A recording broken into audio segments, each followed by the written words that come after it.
Thank you very much, Eleanor, and thank you very much for the organizers and Eleanor for giving me the opportunity to give a talk at this excellent meeting.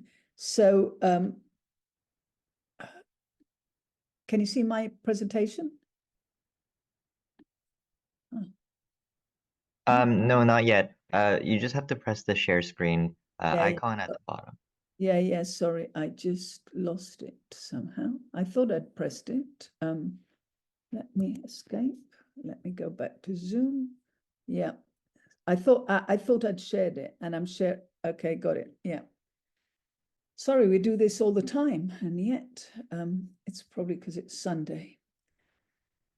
So, can you see my screen now? Yes, that's perfect. You just need to make it full screen, and I think we're good to go. Got it. Thank you. So my lab has worked on cytokines for many, many years. But in 2006, when I returned to the UK, the idea was to work on the immune response in a devastating infectious disease. And that's where I started working on tuberculosis. So can I progress forward? At that time, 2006, what was known about the immune response in tuberculosis infection is that an individual gets infected, such as a human or even a mouse, and that macrophages initially get infected. And if a protective response is mounted, the cytokines interleukin-12 and interferon gamma, mainly from CD4 T cells, are fundamental in the protective response to M. tuberculosis, as is the cytokine TNF. And this was shown in mouse knockouts and in human disease.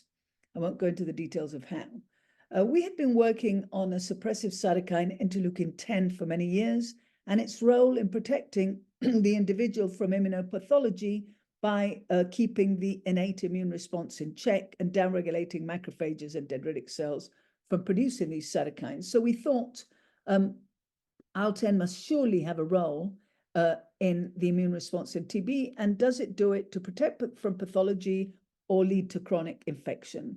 And in fact, when we blocked IL-10, we found that the response was elevated, and indeed, IL-10 was actually promoting chronic infection with increased bacterial load, which was lowered upon its neutralization.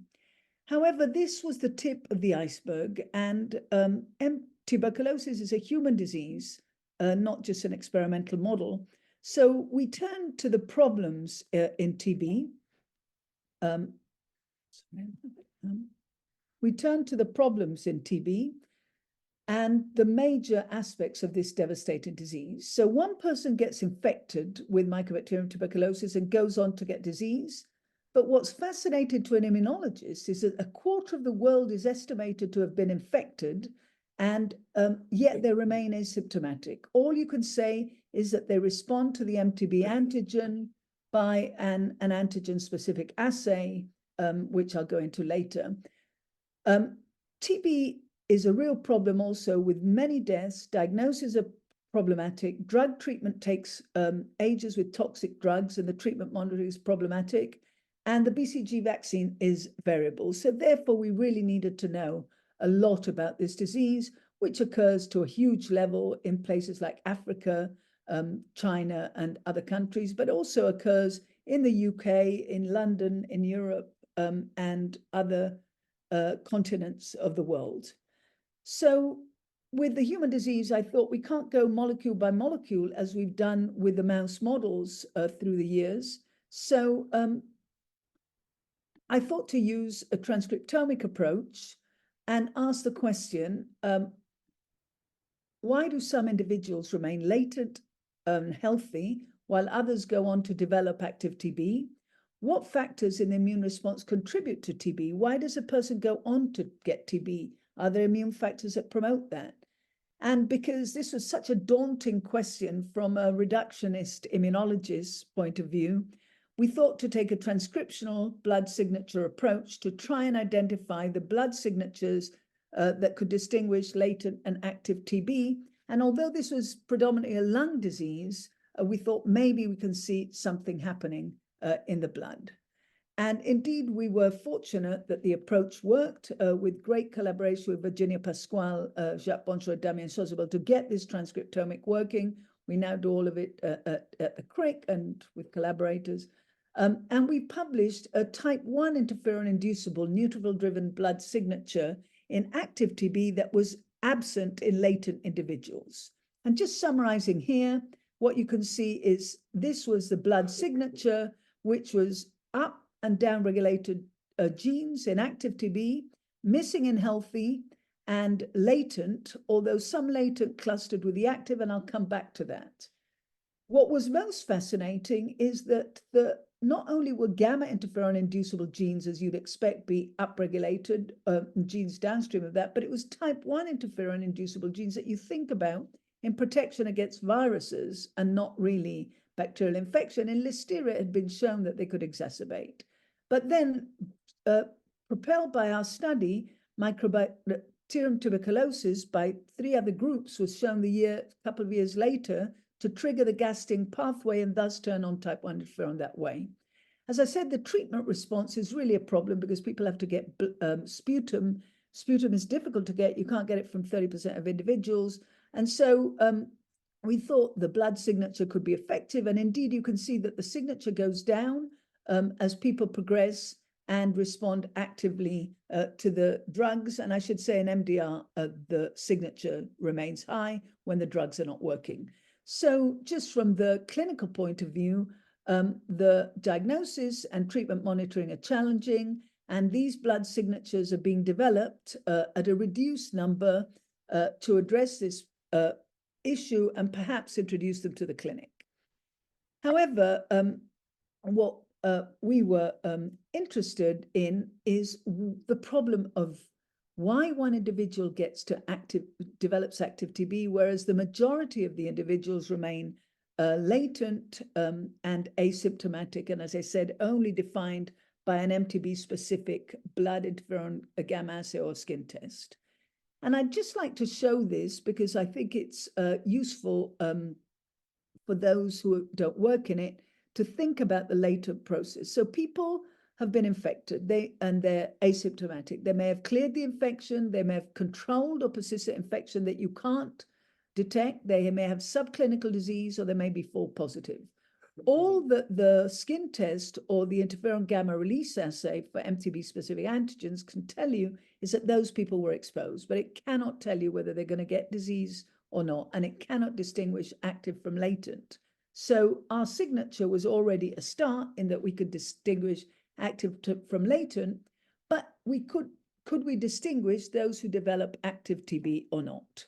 And for that, if you just look at the signature again, you can see the active TB signature, and then those few latent individuals are clustering close to the active. And of course, we ask the question, are those the people who are going to progress to TB? But of course, we hadn't the funding or the ethics to do the longitudinal study. You can see they really look like they've got a signature of TB. But so that really took a longitudinal study to ask, are these individuals who are termed as latent, who have this signature, the ones going to progress to active TB? And to date, the literature state that reactivation of latent TB can occur any stage in the lifetime.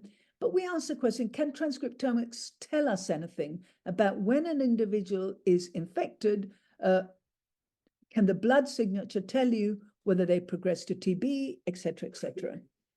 And so for that, with collaborators in Leicester, which is a low-burden TB setting in the United Kingdom, which is very important because it minimizes the risk of Mycobacterium tuberculosis reinfection confounding follow-up. And that reinfection happens in countries of high burden all over the world, like Africa. And that is a problem because you don't get protected with the first infection. In fact, it can often get worse, but you cannot tell whether it's primary or not. So we recruited our clinician collaborators, active TB patients, and then followed their contacts who could remain IGRA negative, the test I told you about, IGRA positive, and these people were followed now up to 5 years, and out of 108, basically 50 and 49 remained healthy.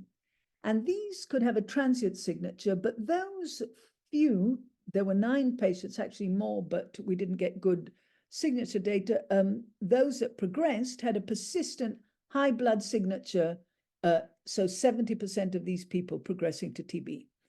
So this was a low number, so we increased the number of household contacts recruited with who progressed to TB, and there we linked the clinical and M. tuberculosis genome data to prove that the people who were contacts developed the disease from the people who had the active TB index case. And also we linked it very strongly with the clinical data that the clinicians provided in these contacts who progressed to TB.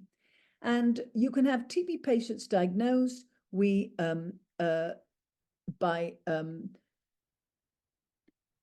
by growth or a particular assay, and the genome was sequenced. 356 household contacts were sampled and clinically monitored over 3, now it's actually 5 years. And of those, only 20% progressed to TB. This was 6%, which 20 contacts progressed to TB, which is 6%. And most of those happened within 1 to 2 years. Now, what we could do is then take these individuals and go back and say, okay, of those who progressed, these had no symptoms at the very beginning, and they're termed either as incipient TB or subclinical TB. And the reason for this is that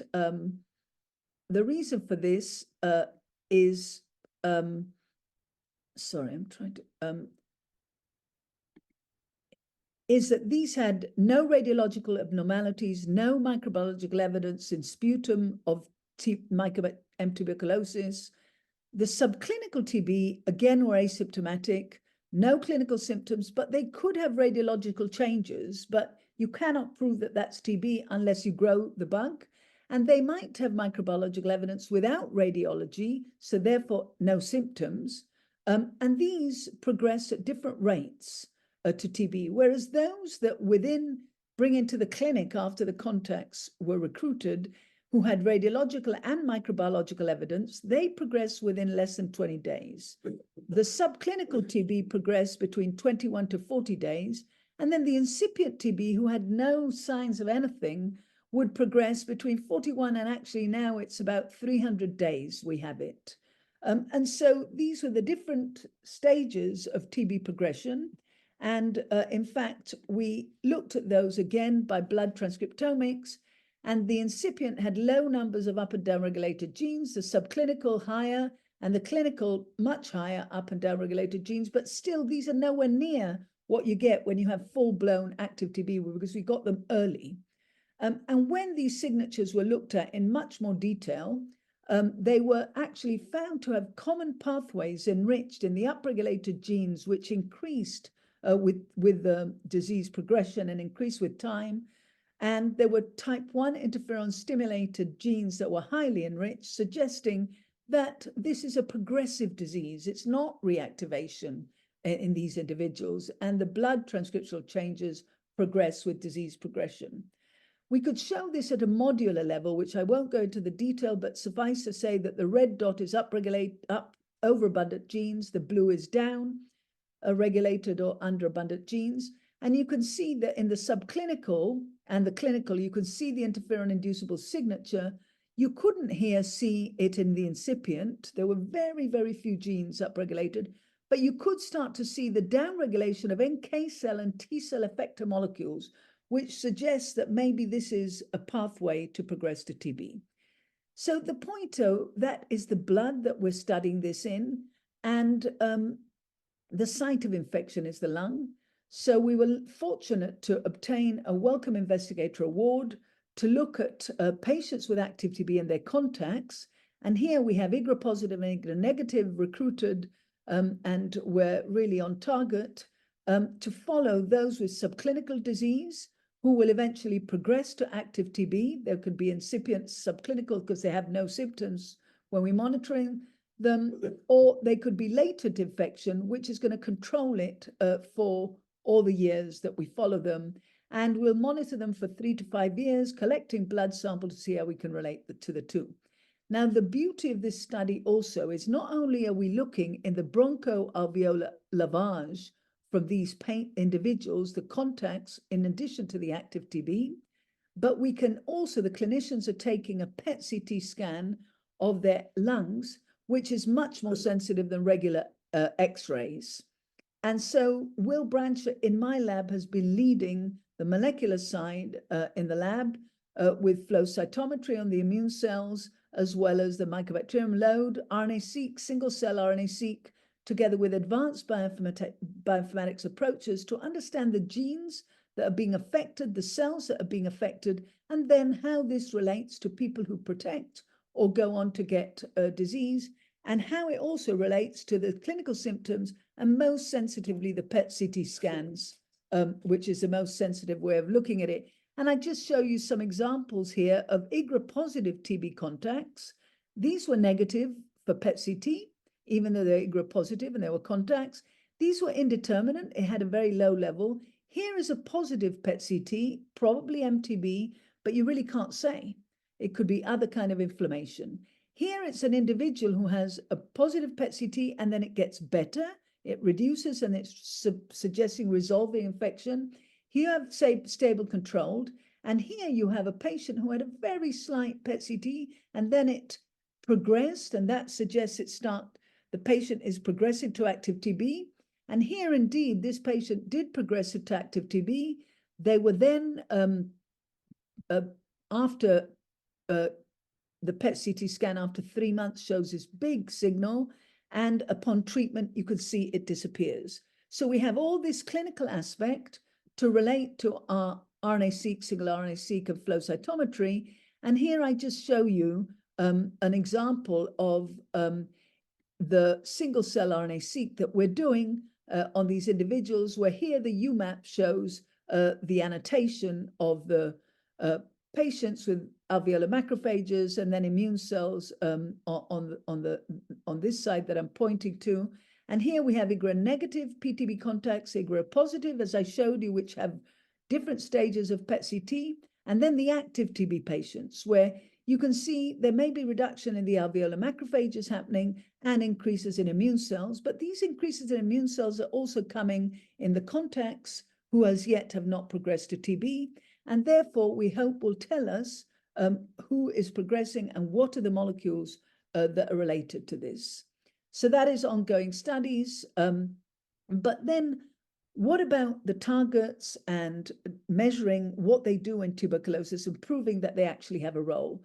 So as I told you, one person gets infected with M. tuberculosis, and we've shown that there's a type 1 interferon-inducible signature in human TB. So could type 1 interferon contribute to progressive TB? So I just summarize here for you the type 1 interferon-inducible signature that we described of up and down-regulated genes dominated by type 1s. And the problem that we face soon after the description of this signature is that we could show high levels of type 1 interferon exacerbation of TB in different contexts, but really the mouse genetic background, the strain of M. tuberculosis, the dose really were fundamental for whether you could get the role of type 1 interferon. And this could happen when you took away particularly regulation of type 1 interferon, or you co-infected with a virus where type 1 interferon would be upregulated and that exacerbated TB.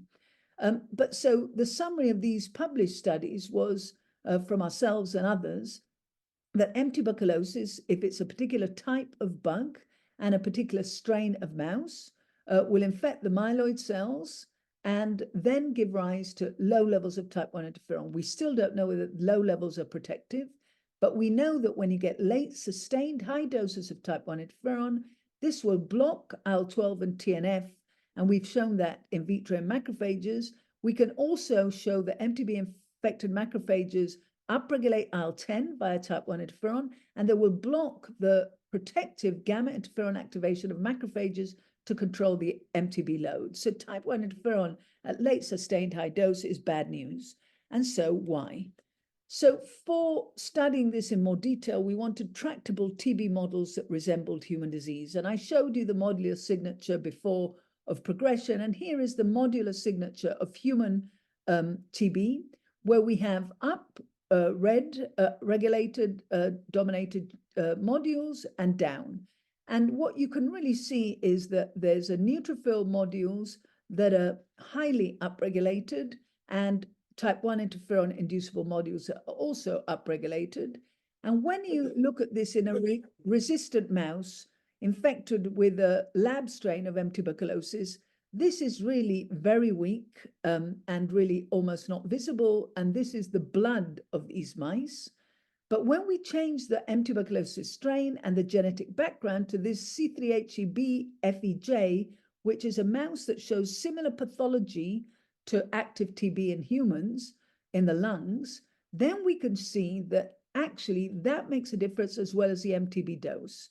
And there you can see a very strong signature of neutrophils, as you see in the human, and indeed of the interferon-inducible genes. So we went on to show that this infection of the susceptible mice can be, when blocked with type 1 interferon receptor antibodies, that you could see a reduction in the bacterial load, a reduction in the lesion burden and lung necrosis and intracellular alveolar necrotic debris.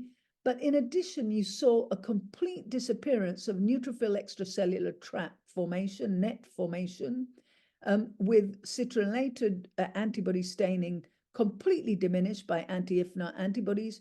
And the MPO, which is neutrophil staining, you can see is reduced, but it's not completely gone. So therefore, the type 1 interferon must be contributing to the activation of the net formation and leading to exacerbated TB.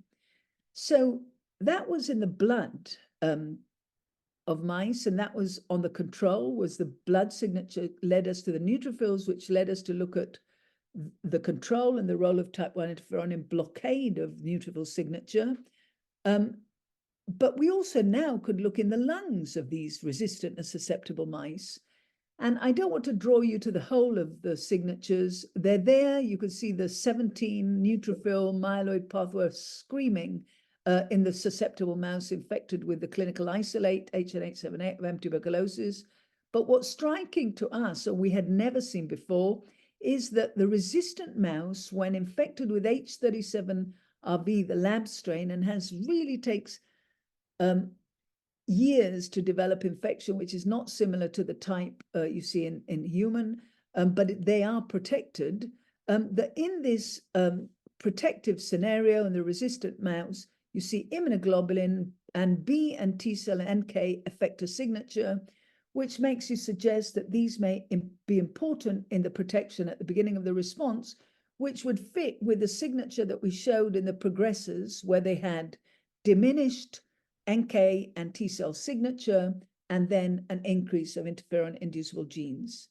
So we use the human disease, we go to the human disease and study that, because this is a very devastating disease of man, but then test our targets in these resistant B6 mice and C3HEB-FEJ susceptible mice.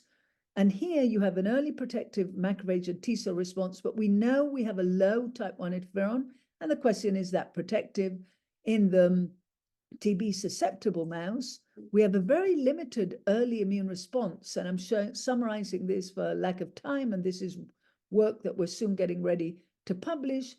There is a late inflammatory response and a very dominant type 1 interferon response, as we previously published. So our goals are to really understand the progression of tuberculosis all the way to susceptibility, and comparing to the resistant to see if we can identify immune pathways and targets leading to the disease.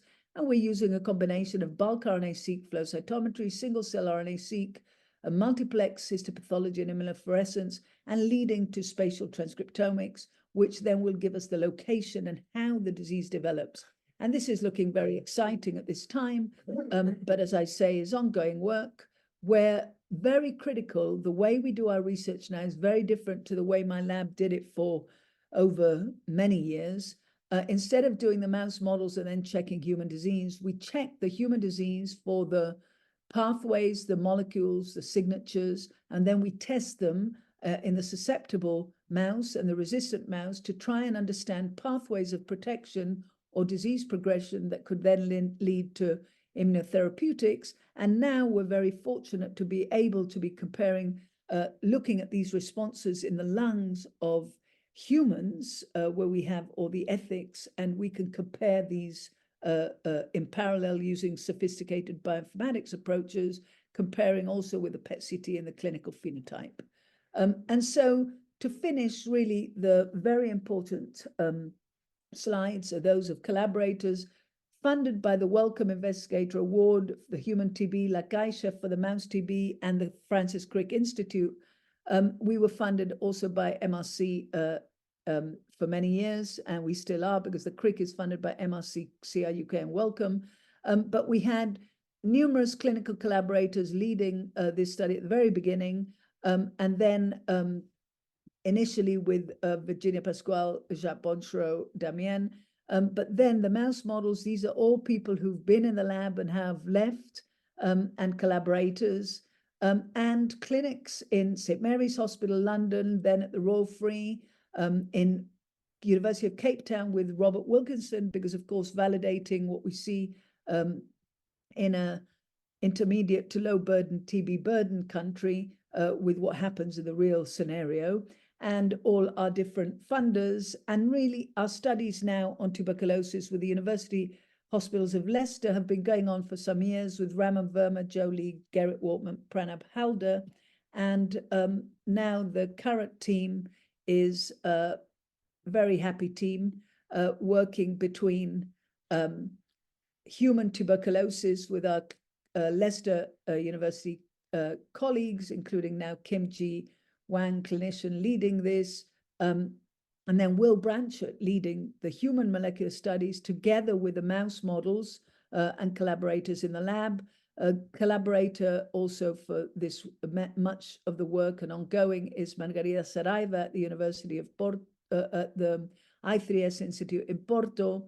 And then my lab does more than TB. We continue our cytokine gene regulation, and now it's really moved from IL-10 gene regulation molecular all the way to the gut, and we're really focusing on regulation of IL-10 in mucosal systems in the gut, and comparing again what happens in mouse models with human disease. They're really taking the human disease from the literature, but in our current studies it's actually in TB looking at wet lab human disease and mouse models. So the last slide I can show you is our holding slide, which is the Francis Crick Institute, where we conduct our research, and very happily next to stations that get us to everywhere in the world.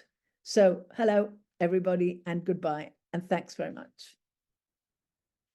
Thank you very much, Dr. O'Gara. And there are a number of questions that I'd like to pose for you, if that's okay. Absolutely. Would you like me to keep the screen or stop sharing?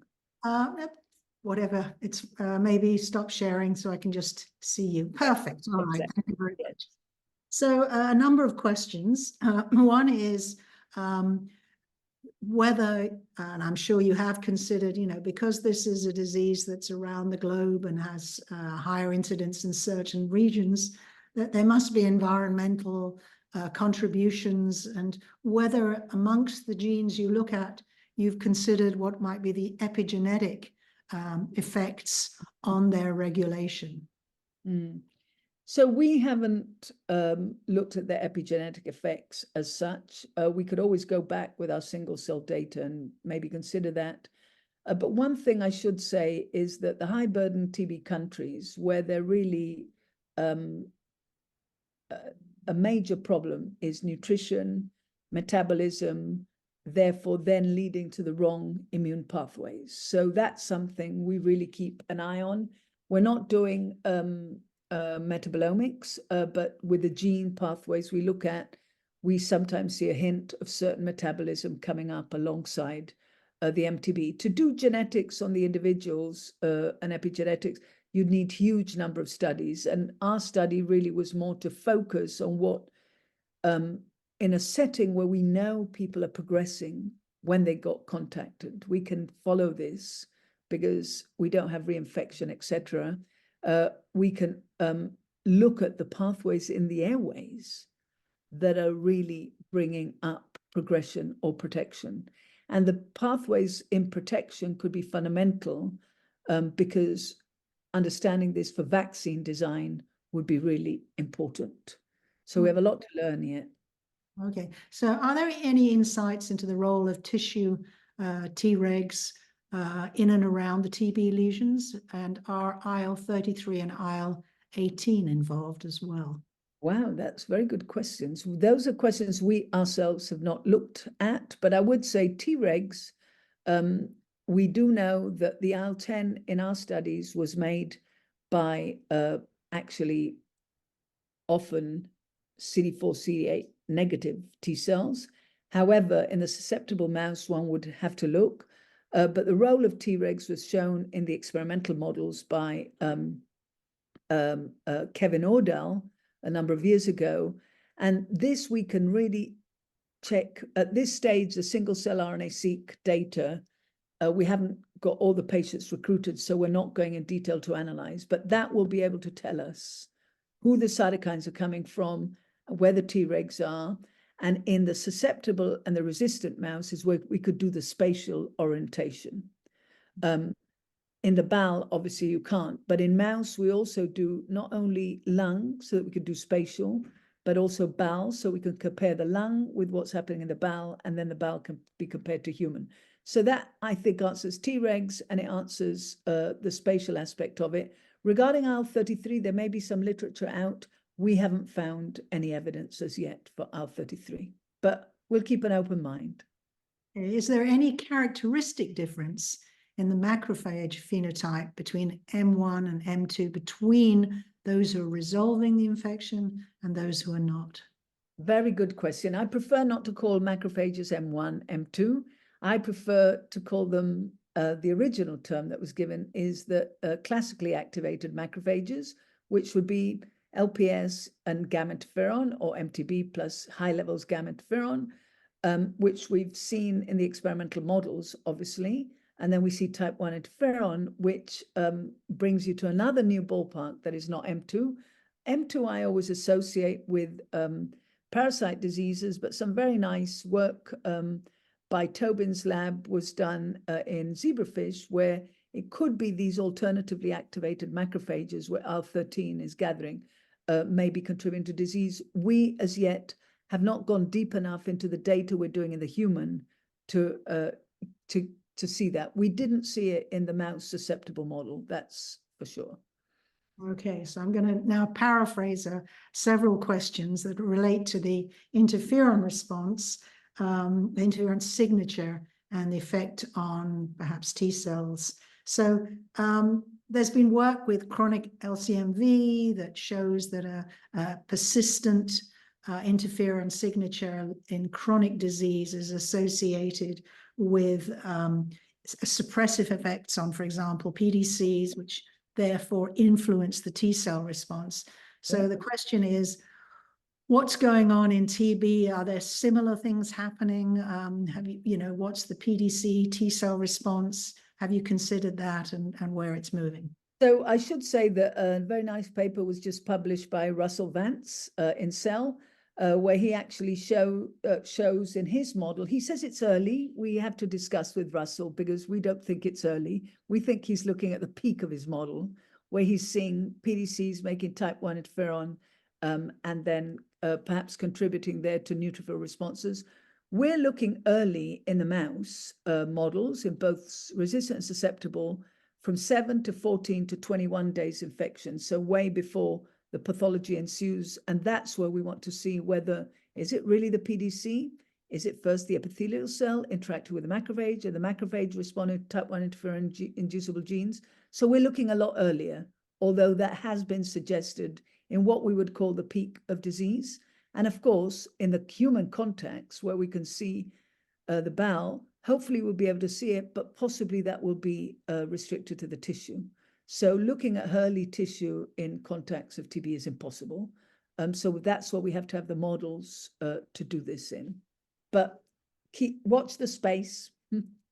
Okay, another question is relating to the numbers of these immune cells that you're looking at. So you've got signatures which you identify associated with different immune cells or different cells. What about absolute numbers? Do you see increases in certain immune cells in perhaps latent versus progressive? Is that giving you some indication?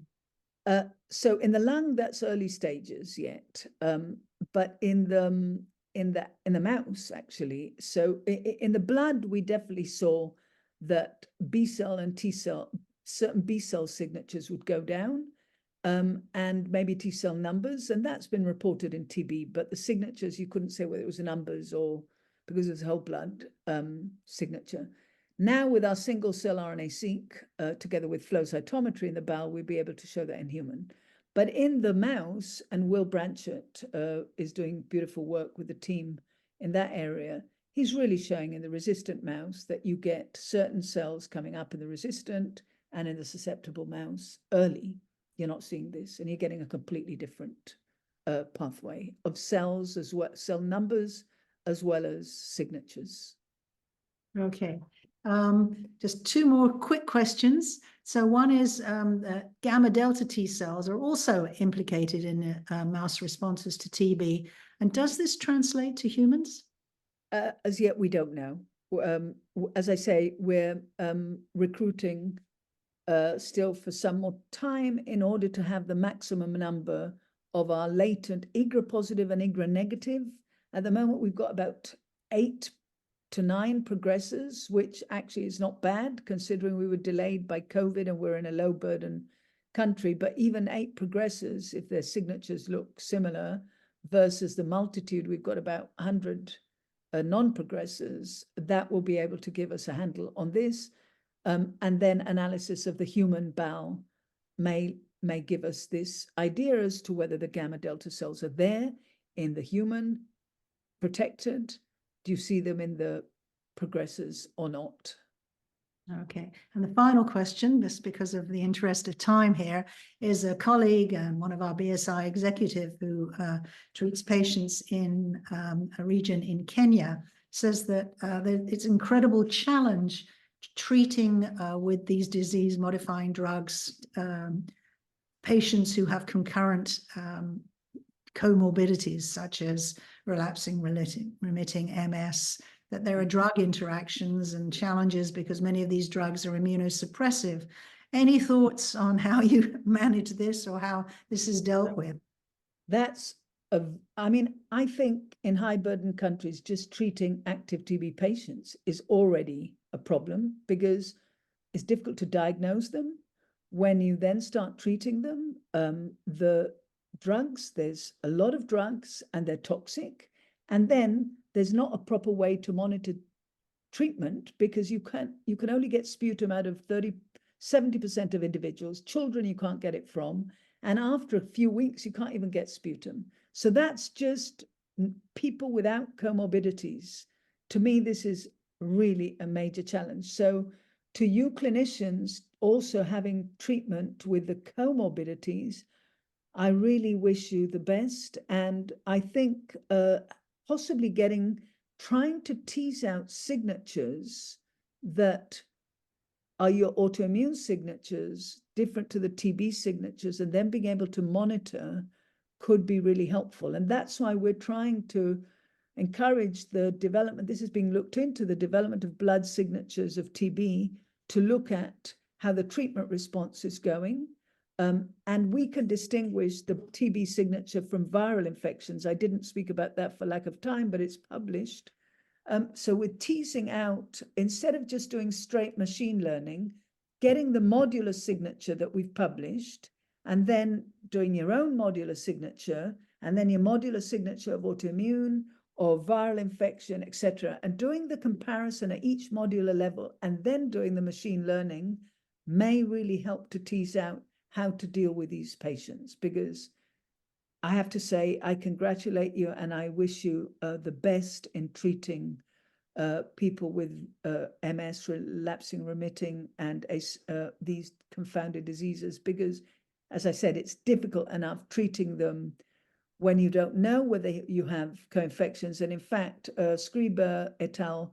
Published a longitudinal study with their signature that we showed does not distinguish from viral infection. We reanalyzed their data, and indeed they did a clinical trial, and it picked up, they couldn't distinguish between viral infections. So I think a lot of teasing out of molecular signatures may be able to help.